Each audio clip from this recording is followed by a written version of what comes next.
Welcome to the Techpoint Africa Podcast. My name is Emmanuel, and today I'm going to be let's go on a little journey together, right? So I've been a little bit under the weather, and this week has been a little bit rough, but yeah, I was able to quickly recover in time to join the podcast today. I mean, I've missed being in front of the camera, So, but yeah, today we're going to be discussing some interesting stories, and we have a new signing. Yes, we just signed a very, very, very, very marquee. Yeah, transfer window is not yet closed, so we'll be seeing some new signings. Don't worry, you've got this. So yeah, my name is Emmanuel once again, and I'm here with Bolu. Bolu, welcome, and Uboho. Thank you. She's the product designer at Techpoint Africa. So, and I dragged her to the podcast this year. And she's looking relax. Calm down, eh? Relax. Yeah, I'm actually trying to be relaxed. Trying to be relaxed. Yeah. Then why are you like? Am I? Okay. Yes. Okay. Free yourself. Eh? Okay, good. So, welcome. So, do you know why I dragged you to the podcast today? No, I think I'm asking myself that question. You're asking yourself that question. Yeah. Don't worry, we'll figure it out eventually. Okay. Yeah. So, but I think the big story today is hold that thought. Okay. The big story today is the FIRS will now be the sole revenue collection agency for Nigeria. Now, this is not a big story. I'm just starting with this. The issue here is we have about 62 government agencies, or 62, 63? Yeah, 62 government agencies that are supposed to be facilitating a certain aspect of the economy. But all of them are collecting revenue. So apparently, it seems that Nigeria, being one of the lowest countries in the world in terms of tax revenue, also has one of the highest costs in terms of collecting this money. So even the money is not plenty, but to even collect it is very, very expensive. Why? Because multiple agencies are trying to collect money. And you know what I found interesting? Last year, the FRS, the Federal Inland Revenue Service, made a record 10 trillion naira in terms of taxes. And they've been focused on digitizing a lot of stuff. Then, how many of us remember the single treasury account called Remita? Do you guys remember it? Yes. Remita. Do you remember Remita? I know Remita. You know Remita, right? Yes. Yeah. I So use Remita for school fees. Remita Yeah, for school exactly, fees, yeah. exactly. So Remita is that service that powers the CSA. Okay. So that single treasury account is saying all revenue is supposed to come to the government to one account. Yes. But the issue is when you now have multiple agencies, you have customs, you have FIRS, they are plenty, and all of them collecting money on their own. There are going to be lapses. Money is going to miss hand on the way. So what the government is trying to do is to get FIRS to be the sole person collecting all the money from everywhere, whether it's FRSC, whether it's immigration, everything. Customs is coming through the FIRS to that TSA. to that single account. So before, customs will carry their money by themselves, yes, but now FIRS is now the sole collector. So what's their goal? The goal Yeah. is to eliminate any inconsistency. So if customs is collecting on its own, definitely if everybody is collecting on their own, there will be lapses. So if there are going to be lapses now, it's going to be one lapse. But before now, it will be 62 different lapses. You get so, and what I find interesting, as relevant to us at Techpoint, is it's a company called System Specs that builds Remita and is powering a lot of the things that government is doing. So I'm asking myself, is someone already powering the FIRS's digitization initiative? Because they started this last year, and for them to even collect our contact and start sending us emails and updates on FIRS, on what FIRS is doing, I found that really interesting. Like, normally all these agencies, the only agencies that send us is NCC, and maybe once in a while the CBN. Very, very rare. But I now saw I saying FIRS since early this year. I said, this is interesting. They first of all announced that, they made so and so amount from what they call this thing, payment transactions, the stamp duty on payment transactions. So so many more interesting stuff. And not to bore you, but if you are building anything like that, please let us know. Go to Intelpoint website, intelpoint.co, and register for the Nigerian FinTech Mix. I would like to meet you if you are building any solution regarding revenue collections. We need to be able to digitize revenue collection in Nigeria so that maybe we can see what the government is doing with this money. Are we good? Yes. Yeah. It's important. It's important. Interesting stuff, yeah. Though I learned that Nigeria is one of those countries that collect the lowest taxes. Yes, in the whole world. Really? And yes.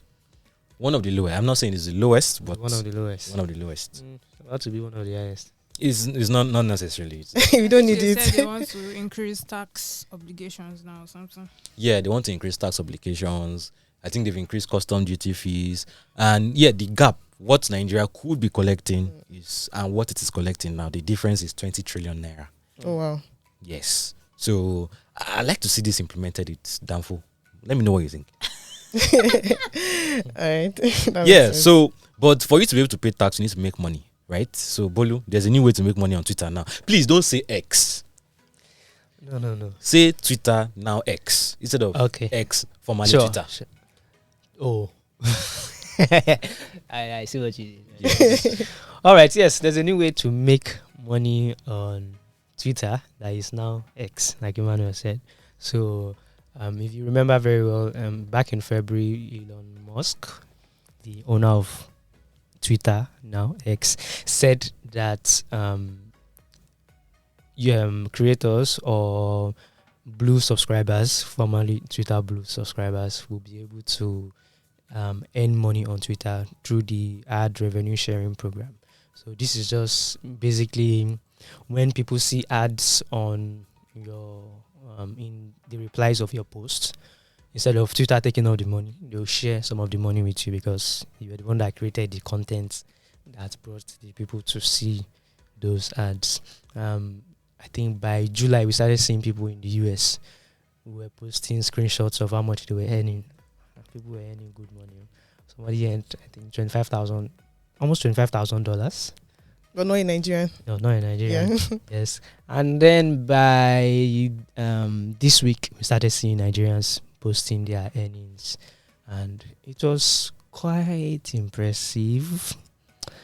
But not so, based on, because you get paid based on the amount of impressions your posts gets, right? So if you want to even earn the money on X, the first thing is you must have over 500 subscribers. So I'm qualified. Interesting. Thank you. You must be subscribed to Twitter Blue, which is $8 per month. Really? Not much. Yes, and you must, I think, there's a threshold for the amount of impressions you must get. So once you have all those, you are now eligible. It's now for you to start, creating content that people will come and see. But then there's one interesting thing about this story, and the interesting thing is, you see, I spoke to a particular Twitter influencer, and he had 58 million impressions, and he made 220,000 naira, right? And there are people in the US that probably had less but made more, right? It's not surprising, actually. Yes. But why is that the case? It's not surprising, yes, but the reason why it's looking weird is because, one, Twitter has not told us how do I know how much? How do you calculate how much I've made? On YouTube will tell you, per 1,000 based on the country you are. Because different countries have different purchasing power. So based on the country you are, you earn a particular amount per 1,000 views, right? So if I have 10 million views, this is how much YouTube is supposed to give me.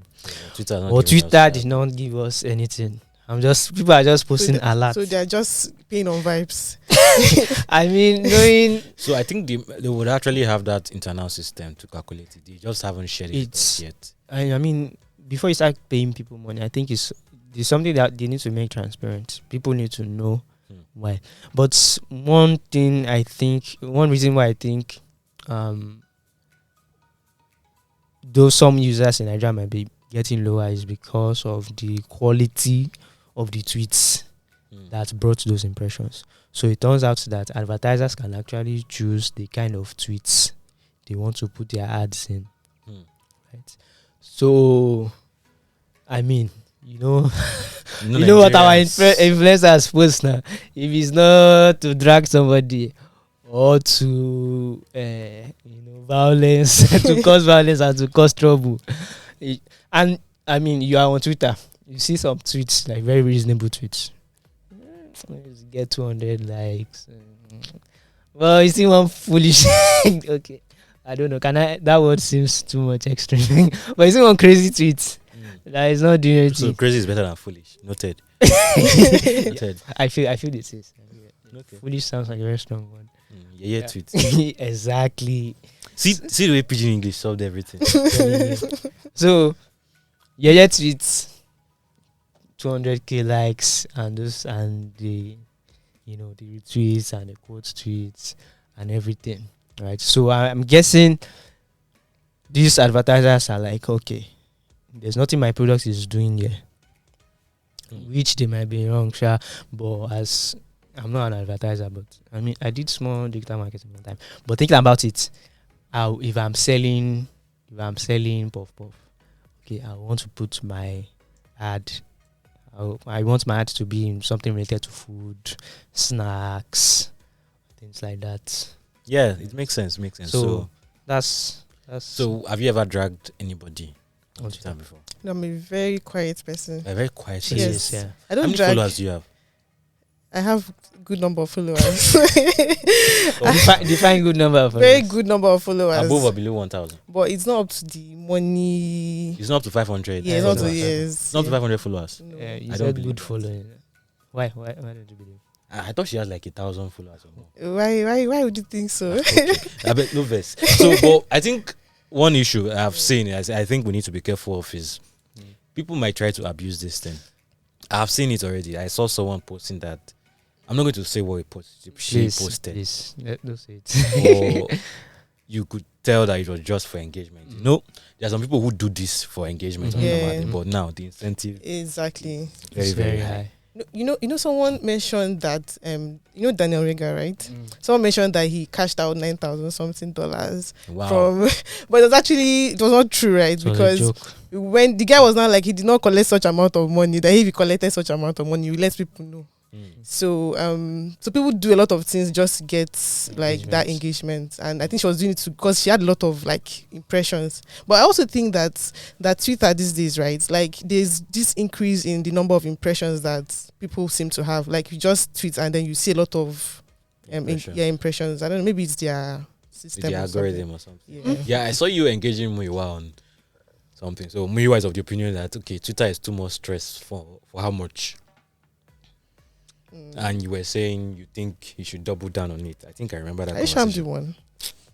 Should we bring it out? There's evidence.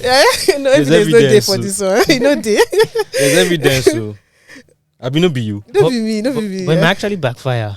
Why? So the thing is, the reason why they are doing this is they want more people on Twitter. Yes. Right. But this might backfire because, like you said, one, it's people who abuse it. Yes. People start posting things. Things. If people start posting things, people will be turned off. People will be turned off. You get? Mm-hmm. Not me, Sha. So I want that violence and dragging. So man, I'm all for that. I don't think nobody's No be me. I don't say no be me. Oh, no, man, say something. I say I don't think anybody's going to be turned off. Do you know the amount of like disgusting stuff that's already on Twitter and people still stay on Twitter? I mean, if you now make it worse, Now you're not paying me to be disgusting. what I mean, level that's do you think disgusting to the power of 100. like I know that I can earn money. Ha. So what I resolved yesterday after what I saw was Okay. I'm not going to drag anybody on Twitter again. Oh, you used to drag people on Twitter. No, I don't used to. But once in a while my head is to touch. Oh, okay. Especially if I'm in traffic. In Lagos traffic. I avoid pressing my phone in traffic these days because if I'm on social media, I would just tweet like all the most controversial things I've done, except one, has been when I'm in traffic. So I've resolved that, okay, if I see anybody misbehaving and trying to be a nuisance, I'm not going to give any engagement because I saw something which someone posted rubbish and I knew that this person was just capping because I could now tell in his other tweets he was just using laughing emoji people were just dragging him. Oh yeah, like this, you are giving him engagement. You're giving him engagement. So it's funny. People give you engagement by telling you they know you're looking for engagement. Yes. Just ignore the person. Just ignore. Just scroll past. There's not many things, and they are not what your response.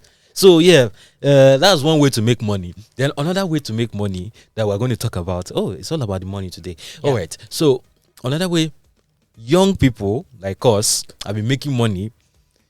I find it funny because this is something our parents said.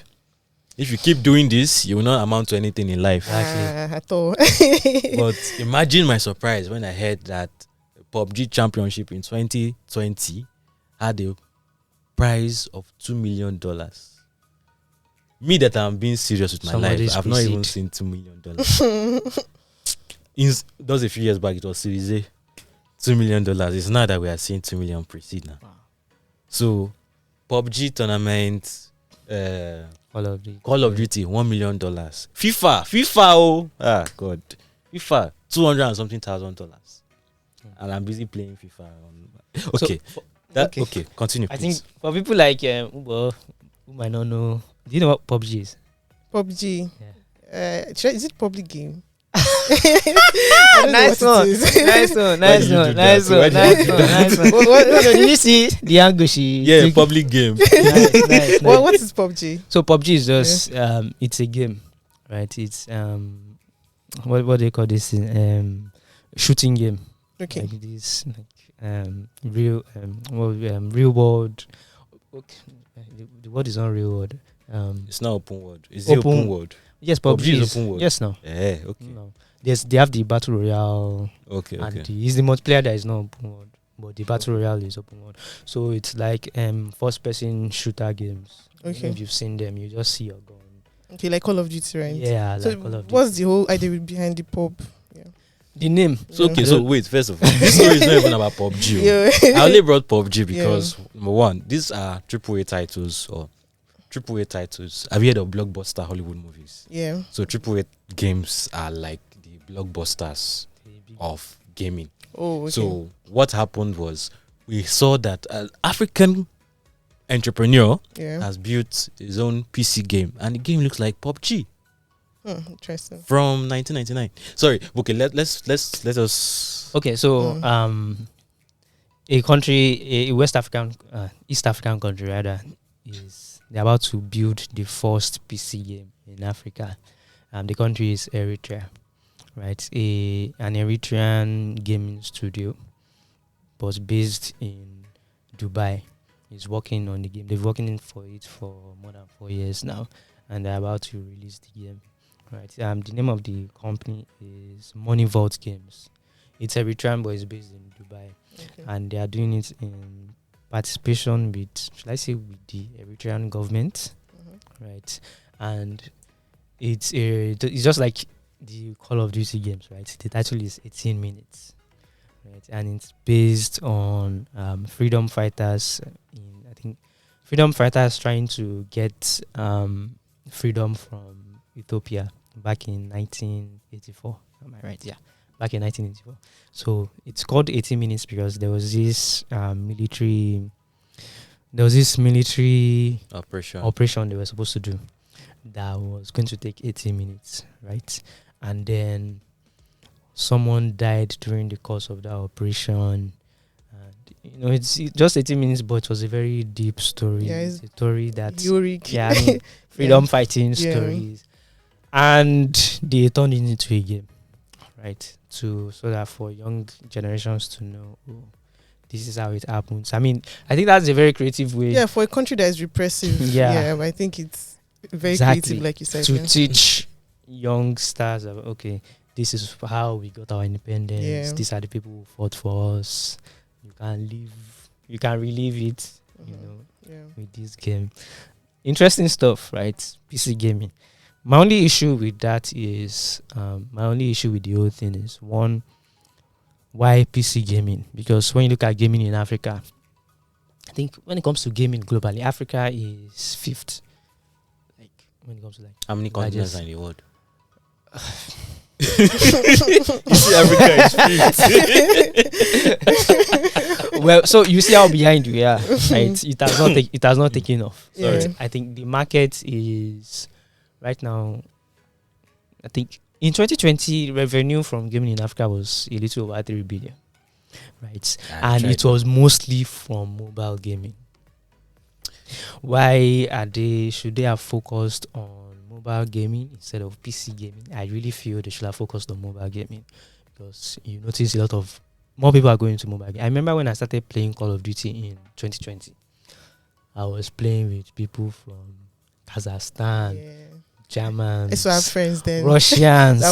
We'll be in photo room and they'll be playing with people that in other countries, yeah. But if you download Call of Duty now and you play, most of the times you see a lot of Nigerians in your lobby.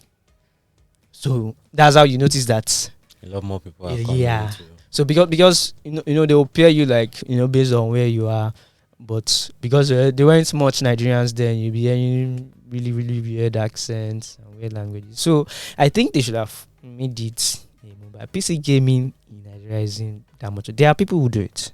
I'm not saying it's non-existent, but it's not there yet. How many people can afford a PC game? Mid-range PC game laptop now. A gaming laptop, like mid-range. It will set you back $750 to $800. $750. Yeah. So dollars, ke? Yeah, $750 to $800. Naira. Okay, sorry. That's 750k naira, 750,000 naira to 800k. 800,000. Yeah, just use. It's very simple now. Yeah. Like 1 naira to 1,000 naira. Don't bother with the whole mass.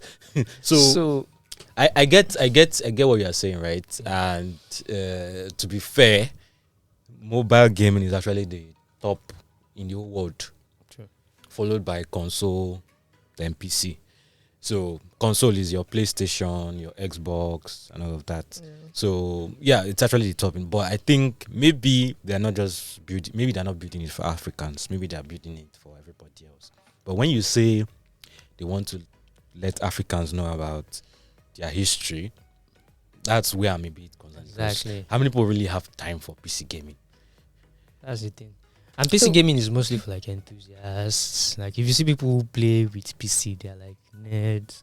Yeah, big time nerds. What you want to say something? I guess probably if there's an incentive to it, people. What is the incentive? Making money obviously. Oh, okay. So okay, where's the capital? We're back to the money. Okay. You just wanting to make money. Yes, Uh-huh. but yeah, you need money to make money. Mm-hmm. What if you do not see the money that you need to make money? You find the money. Yeah. No. So 800,000 naira. See, it might sound okay for a particular set of people within the country. You might say 800,000 naira. Well, it's not that much. For Twitter people, it's not. Twitter, for ex people. I used to lie. No, most of them don't have money. They don't have money. See, I saw job posting of 80k monthly. The thing had like 10,000 likes. I'm not saying you people that are saying 400k is nothing. Yeah, somebody is posting job opportunity. No, everybody has humble. So that's it. I mean, think about it. We're not humble. You need money to make money, yes, but there are mobile gaming tournaments where I can make good money. Okay. Right, and okay, sometimes you need really good phones. Good phones are over $1,000. But if you still buy my type of mid-ranger, you spend 250 or you spend 180, 250, at most 300. You still get enough power to like play competitively. Unlike where you now have to take 800,000 just because you want to play a PC game. Okay, so the feedback here is the fact that they should have made it mobile. So yeah, if you guys are listening to us, please, I think we are gaming enthusiasts. That's why we're actually featuring this on the Techpoint Africa podcast. But I think the feedback is maybe the African market is more mobile first. A lot of other industries have figured this out too. That's why you see a lot of startups are building mobile first, building mobile apps. They are not really doing enterprise software for mass market. Yeah.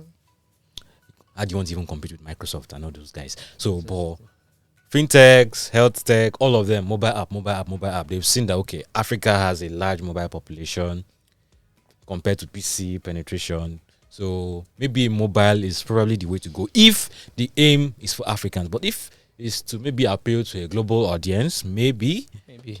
But if it's to appeal to a global audience, how I would have done it is I would have partnered with Far Cry. Okay. Let them create a special edition Exactly. where they will come to Eritrea and do a Because lot of. the competition will be too much if you want to Yes. make it. So yeah, So the game itself was looking. I saw a video of it. I think Onome has a video of the game. yes. See what I mean by PUBG from 1960. And what? Okay, I mean, it looks like PS1. okay. I think the intention is 1984. You said 1984, right? Yes. So maybe is this No, how no, no, Eritrea no. was looking in 1984? No. See, Oh. what you are saying is different. Yes, you can make the setting of the game to look old. Yes. But now we are talking about like graphics. The graphics. things Yes, like that. yes. No, maybe because it's not totally out yet, but then considering the fact that they've been working on it for 4+ years, they can show us something a bit better. They can do better. I Yeah. mean, see, it's not looking that great. If you Okay. ask me. Yeah. You just reminded me of Red Dead Redemption. Those Yes. are the games. In the wide west, old west, or whatever they call it. Okay, so yeah, what do you guys think? Do you think Techpoint should host an esports tournament? Because I have it on good authority that a lot of tech bros are avid gamers. Tayo Vesu, I'm FIFA, surprised. Adewale Yusuf, FIFA, Tosin of Money Point, Mortal Kombat. Should we host Tolu Williams of Siltech, COD. COD? So should we host an esports tournament? Don't worry, let us know in the comments. So let's come back home to a discussion that Ubo can fully join us fully. Maybe if we're talking about games like Contra or games like GTA. Contra. Where did you come from? Okay, that's not part of PUBG, Wait, right? Contra. Yes, you're talking about games like Contra, Konami. Then you're talking about Mario. Super Mario, right? Super Yeah, Do you- games like that. do Even you- GTA. do you I play can Candy relate. Crush? No, I don't play that. No, Candy Crush is actually the second most popular game of all time. But I don't I think play. I It don't generated like it. the most revenue 1 year like that. Yes. So Candy Crush is actually super popular. So okay, GTA is actually a very good comparison to what Yeah. these guys are doing. Yeah, fair point. So let's move over to the media. So we've talked about how to make money. First of all, there's Twitter, now X. And secondly, there's an esports world that is going on. So if you are playing game on your phone and you're just wasting your battery, no, you can actually make money from it. Don't do like Bolu. He has not made any money from gaming and he has been gaming. And don't do like me too, that I've been playing PC games and I've not made any money. So yeah, there's that. But let's come back home to Big Cabal. So our sisters at Big Cabal announced that they laid off 19% of their workforce. What happened there? Okay, so we're talking about harsh economic realities. Okay. Yeah, economic conditions. I think it's eating everybody. It's eating everybody in East and in West Africa. Okay. So so they recently announced that they laid off 19% of their staff. I think the most affected is the part of the company called Citizens. So yeah, I think that's just it's the current reality for most companies, not just in Nigeria but in Africa and I think the world at large. Yeah, but I find it weird because Citizen was actually picking up and they were doing a lot of shorts on YouTube. Yeah, but that doesn't mean that they are making the money. Though I saw something about their revenue increasing in H1.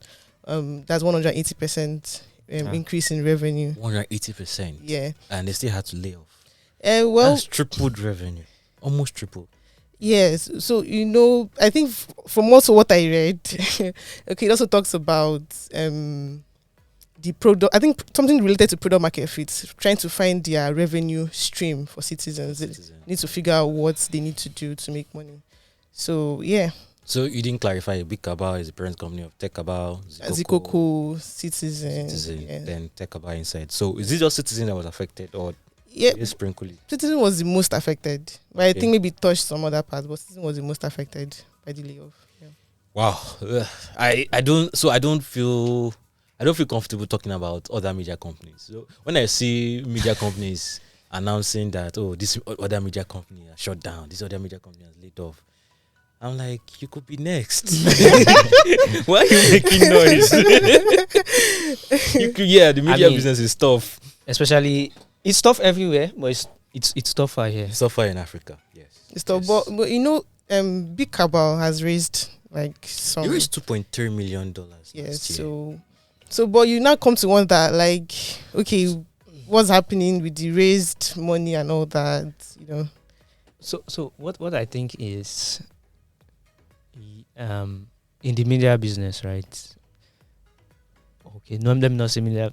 I don't want to talking like what. You want to speak like an entrepreneur with 7 years experience. Come on. I don't know anything. As a refcom. But what I think is, yes, they raised money, but probably say Citizen didn't pick up fast enough for their runway, right? Say they had 6 months, right, and it's looking like okay, yes, things are going well, but we still need like 10 months before we start generating money, right? Yeah. So the raise might have taken them to that position where okay, they are gaining some traction, but it has not gotten them. It can't get them to let's start generating revenue. You get what I'm saying? And there are other publications, right, that have developed well.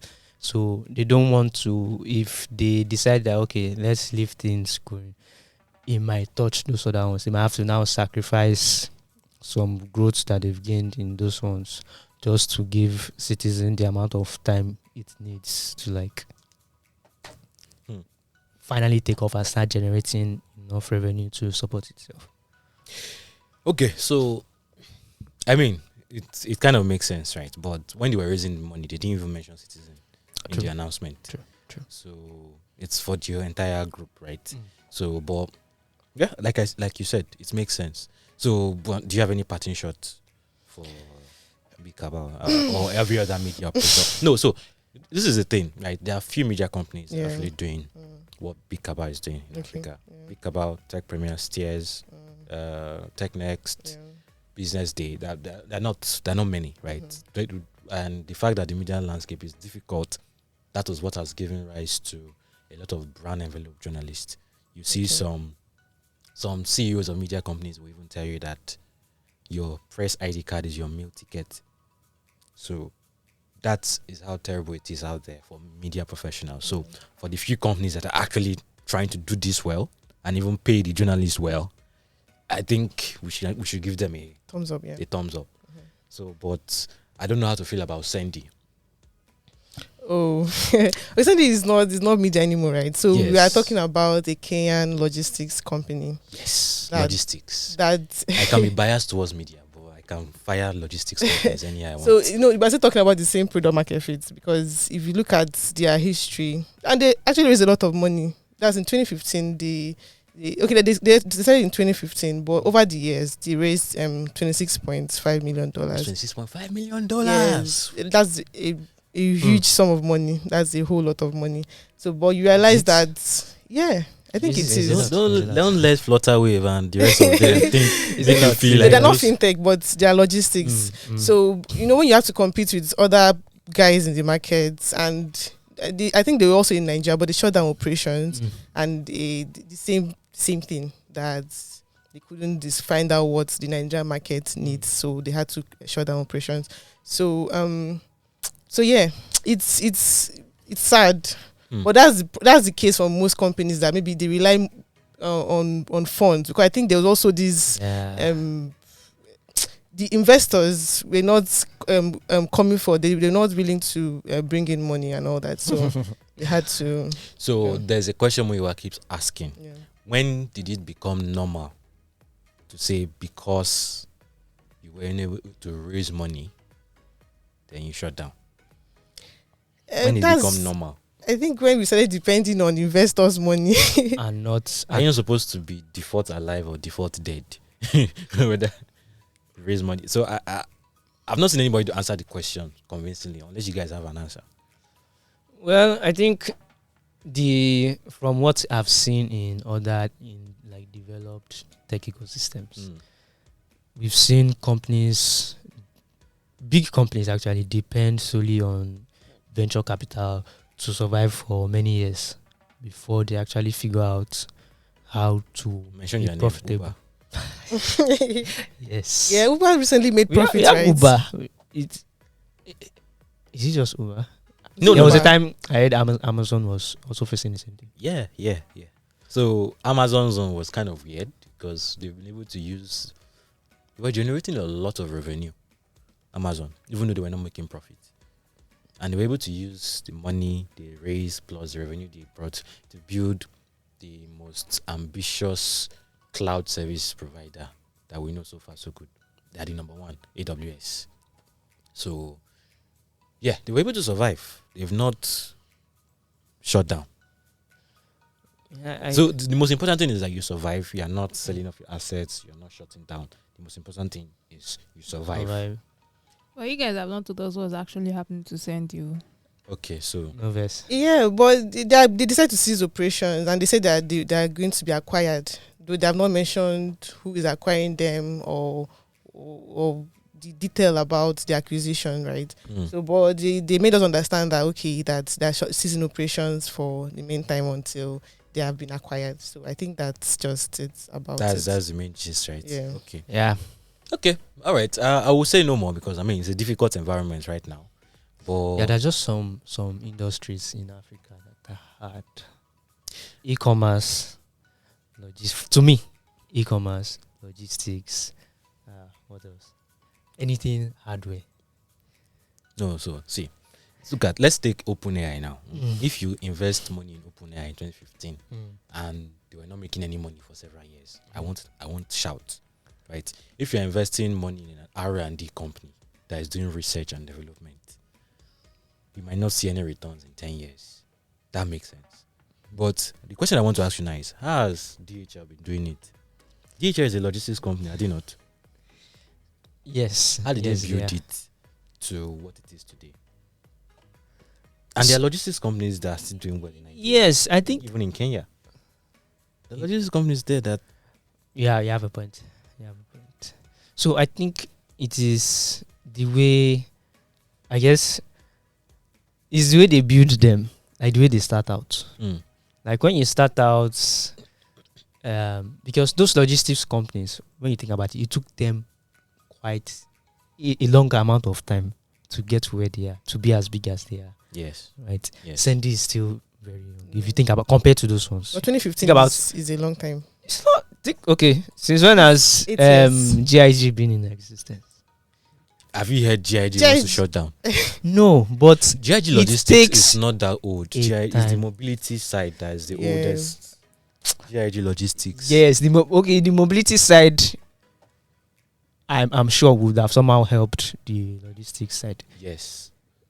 So whether Oh. mobility logistics, it's they help each other. you even want to bring example? It's not GIG. GIG is not anybody's mate. Let's start from there. So it's not even a fair comparison. I said DHL. Okay, DHL, GIG, all of them. DHL is even older. DHL is very, very old, right? But the point you are trying to make regarding them needing to have time to Because the reason why I'm saying that is because the space, right? Transportation in our Africa alone is very peculiar. Unlike those I other agree. countries. I agree. You agree? A lot of things. Do you A lot agree? of issues. Do you agree? Onome is waving Waving our flag. so with I will not multiple go colours. into it. Not as if I don't know what I want to go into. But Okay, no problem. So let's go into stablecoins. We heard PayPal has launched stablecoins. Give us the Yes. rundown very, very quickly. Okay, so PayPal has launched their own stable coins. If you don't know what stable coins are basically cryptocurrencies that are stable, so they don't go up and down like Bitcoin. So you can use them as a store of value, and you can easily use them as a means of payment, just like your regular dollar. So it's a stable coin. The PayPal stable coin, right? It will be pegged with the dollar. It's also called PUYSD. It will be pegged to the dollar, which means it has the same value as the dollar. So it can be used just like the dollar will be used. So this is not PayPal's first foray into doing crypto-related things. In 2020, they launched their Pay with Crypto, whereby you can check out kind of what this company was doing. Was this our Nigerian LaserPay? Yes, kind of what LaserPay did, where you can go online, buy things, and pay with crypto. They did that. They discontinued that. No, it's still working, right? Okay. But the thing with PayPal is, it's available to some African countries, but I think for some don't even have at all. But in Nigeria, you can use PayPal, but you can only use PayPal to send. You can't use PayPal to receive. So we are speculating, could this mean that we can actually, maybe they will change things for us, because now that they are going into crypto, it's borderless and this. But I really think it will not, because like I said, it's not their first foray into using crypto, right? They've started using crypto before and they still did not send us. Why would they send us this time? So that's basically the gist. But one thing I think you should notice, PayPal is actually doing this for themselves, because when people keep crypto instead of, because most people actually do that because it's easier to send with crypto. Most people do that, which means they do have to pay interest, right? So interest on what? So say you are keeping your own dollar, right? Yeah. You get interest on keeping your dollar, but if you keep crypto, you don't get interest. So it's a okay, so why did you smart reduce move. your voice as if okay. All right, no problem. I think it makes sense, but there was an angle that I saw that might be interesting. Okay. Are they listing it on an exchange? Yes, they are selected exchanges that it will be on, which makes a lot of sense. Right? It will be on selected exchanges. It will not just be everywhere. We don't know which ones yet, but I'm sure it will be on the big ones. So Binance? I don't know about Binance. Binance is going through a lot right now. Okay, I don't want to touch them, regulatory. but definitely Coinbase. Can Nigerians access Coinbase?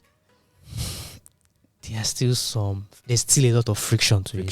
So most of this US owned, there's usually a lot of friction. But Binance, Nigerians use Binance perfectly. So Binance is our go-to.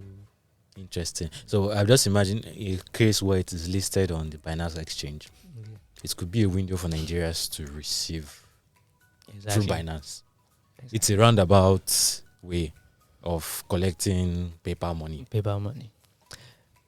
That makes a lot of sense, actually. It makes a lot of sense. So what they were trying to prevent, because if someone let me say it. Yeah. Well, it makes sense. It makes sense, right? Yeah, so maybe Nigerians can now accept payment. So yeah, apart from the people that Bolu is talking about, it could be useful to freelancers who are, say, writers, developers, designers, who have clients abroad, who only, I don't know why they do this thing, but they said if it's not PayPal, they're not sending you anything. There are some people like that, actually. So, but now I think the cross-border payment space is improving. We have all these startups, cheaper cash, payday. Yeah. They're in the conversation. Okay, great finance too, right? Great finance, yeah. So all trying to solve, but I've not seen anyone that's as seamless as crypto. If crypto was seamless. If crypto was crypto is seamless. It's just no. It's not seamless in Nigeria as far as I'm concerned. It is Right now. Crypto is seamless in Nigeria. You can withdraw money directly from your Binance wallet to your bank. Yes. Oh, they've activated it? No, but there's peer-to-peer. There's peer-to-peer now. So if someone wants to pay me and they pay me crypto and I want to turn it to now, I say, just go on Binance, click P2P. You forgot that day when we wanted to buy Wakanda, you sent money to the guy and the guy did not pick your call again. That's an issue. It was not seamless at all. You had to send it to, what was that app called again? But I mean, after that, things have been seamless. Okay, after that. Yeah, that. All right, it's fine. So yeah, I hope you enjoyed these stories today. There are a bunch of other things that happened during the week that we couldn't touch. Bolu published a story that he said Kenyan police is raiding Worldcoin warehouse. Voila. I found that story weird. Okay, confiscated equipment and documents for analysis. And their registered data controller in Kenya is now people are reading warehouse. It's fine. Senate has named 45 confirmed ministers for the presidency. We all watched Bosun's apology. Oh, yes. What did you guys think about it? Okay, first of all, I was skeptical. I did not like, because I really didn't feel he said anything wrong. I did not feel that what he said made him look unpatriotic. So I was kind of like, why are you apologizing? But then someone made a point about him putting his work over his ego because he can accomplish more if you actually get there than just saying, leave me alone, I'm not doing it again. So, okay, what do you think? You agree with Bolu? You think he shouldn't have apologized? Well, apology was actually needed at that point because they were attacking him from different angles. All the questions they were asking him, all the evidence from his tweets. They're like, you did this. And so you even called the day, the time. And so it was actually like very, I think he needed to, say something. And from what I saw there, he was just making reference to why he made such tweet at such time and all that. So I guess it was necessary. Well, maybe in another case, he has the right to air his feelings, right? I think he does. So, but yeah. Okay, so I have two thoughts about this. So number one is about the apology itself. Number two is about 45 ministers. So, but my number one thought about this is, okay, I've seen people dragging Bosun on both sides. Why did he apologize on one side? Then, okay, so I can drag the government now and I will just apologize and that will be all on the other side. Right? So some people are now saying, is it just apology? No problem. So people that detractors and supporters are both dragging him for apologizing. Yeah. But for his supporters who are saying, why did he apologize? Does it mean if you want a ministerial or government appointment in the future, you have to be watchful of what you say? Because I was about to say something in this podcast, but I started thinking, okay, what if I want to become minister? I had to say something about that. This whole issue. But what if I want to become minister in the future? They'll drag you. They'll bring the evidence go there. I'm insulting people's fathers. Serious evidence go there on this camera. Video. I cannot say they carried one part of the video and did not show you the full part of the video. I can't say that. Okay, it's fine. But I think the main issue for me was, okay, yeah, like you said, putting his work over. Yes, it looked at the big picture in this situation. Yeah. Like, what is there? It's just to apologize and be okay. Let me apologize and fight the bigger battles, because to be honest, there are bigger battles he has to fight once he gets there. Yeah. So that apology part was not an issue. But and those his detractors who are saying it's not patriotic, I would say I would trust a man's deeds over his words. True. I will always trust what you do over what you say. Yeah. So no matter what he has said, the fact that someone like Bosun to incorporate his company in Nigeria in an era where everyone is incorporating in Delaware. That alone. No, see, if you're not in the tech space, you probably won't understand it. It's way easier to raise money. Investors are probably more likely to trust you if you are incorporated in a tax haven like Delaware or maybe Mauritius, right? And he incorporated it in Nigeria with all the shaggy businesses are saying in Nigeria. That's very patriotic. That's, for me, I think is a very, very, very big act of patriotism. It shows his belief. Yes, and something I wanted to say, which I didn't want to say on video, is I would Are dare you sure say. you still want to say it? Don't worry. I dare say that is more patriotic than a bunch of all those guys sitting there questioning him. I didn't know that. Are you sure? Are you sure? Are you sure about that? Yes. See, it's not enough to come and be saying, "Arise, O compatriots." No, it's what you do. Yeah. Actions always speak louder than words. Yes, you can say, "I love Nigeria." I don't care if you say it. True. Do your actions prove that you do? Let everybody in government ask themselves that question. So, Onome, you can delete this. All right. So yeah, Musk's cage fight with Zuckerberg will be televised. Glovo live on X. Yeah, but Zuckerberg says we need a more reliable platform. Yes, now. No, wow. Yes, then activists declare cyber war on Nigeria. For some reason, Nigeria has put his mouth in Niger's matter, and flights are probably going to be more expensive. Please comment. Leave in the comment section if you live in Nigeria and MTN has been slow for you, or if it has not been working well. Just put it there. I don't need to be in the comment section to see it. It has I actually can been very bad. So They said, so those It was activists, just- Yeah. so hacktivists, not the normal activists. Okay, hack. Activists. They said they I hacked attacked him. MTN. I need to ask MTN if it's true. You should better talk. I was on that. I checked their Telegram group yesterday. It's like it's France they are facing now. It's France. Okay, it's fine. It's fine. So yeah, I think that's pretty much it. And let us know what you think about all the stories we discussed here today. Let us know if I'm serious about this. So if I see at least 10 comments wherever you are, whether Instagram, Twitter, YouTube, asking us to host an esports tournament, I'm going to push for it with all my might. So yeah, same here, right? So yeah, you have 2 people in Techpoint that are going to host it. Don't worry. And We'll push for it. Okay. Yeah, that's it. We'll push for it. Yeah, let's know. No, but Alright. we'll push for it and see. I mean, if we put it in, it might not work out, but we'll push for it, and at least if we try, who knows what will happen. So just let us know. All right, audio lovers, you know where to find us. Bolu. Yes, you can find us on Google Podcasts, Apple Podcasts, Spotify, Heart Radio, and anywhere else you get your podcasts. All right, bye bye, people, and see you in the next one. Bye.